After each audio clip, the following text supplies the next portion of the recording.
Being barren is emotional and painful. Most women end up losing the respect and love of their husbands and finally get divorced, although it takes both a man and a woman to bring a child into this world. Infertility affects men and women equally. Such is the story of Ida Nkolimbo, who has further lost respect of her family for her inability to conceive. Mine it was meant to be a beautiful story because we met in 2005 when we were staying in England. Me and him fell in love, and we returned in 2008.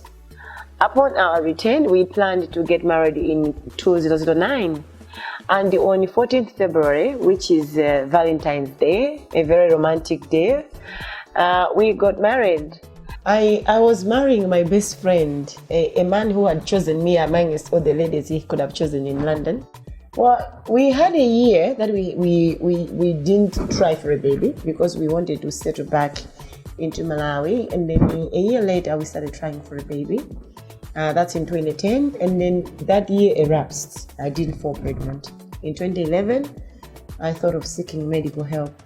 So I went to meet a gynecologist who sent me for a procedure that is made to check if the fallopian tubes are passable.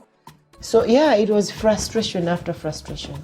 Just as every young woman, I dreamt of having a very cordial relationship with my mother-in-law before I got married, my sister-in-laws and all the in-laws. And I must say, the very first year when we just got married, it was that cordial.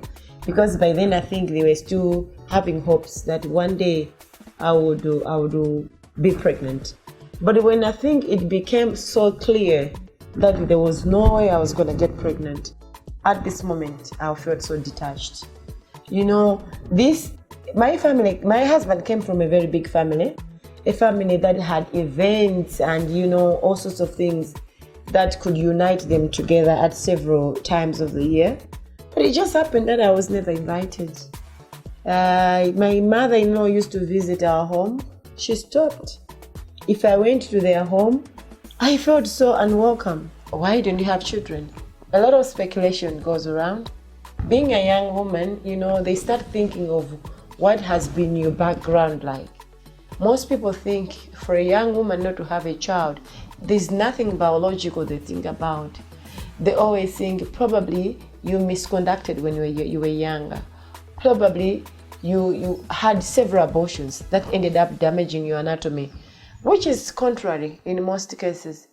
The very time I visited a gynecologist and told me that you can't have a baby because you have a biconward uterus, I came back and told him exactly that. So I've always said that probably that was my weakness. But I wasn't going to lie to him to say, oh, the doctor says we should go on medication or we should give it up. I told him that, and immediately after telling him that, he became a different man. This is the man I married, and he was totally sober. He never used to drink. He started drinking, coming home late.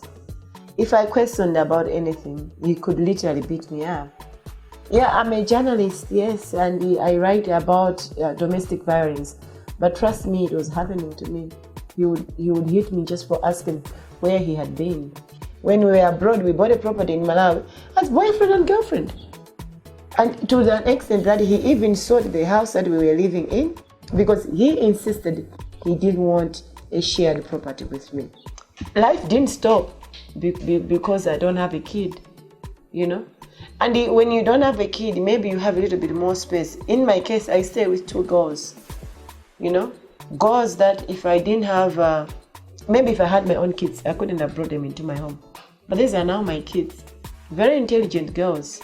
They keep me company. I'm well surrounded and I'm well covered up. So, yeah, much as in Africa, in Malawi, children are taken as the only achievement, the only goal that every woman should have.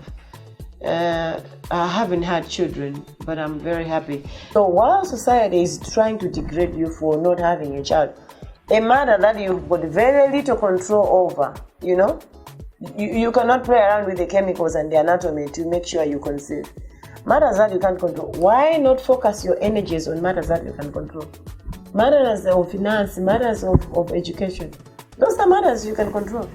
So that's what I've done. I've shifted my energy.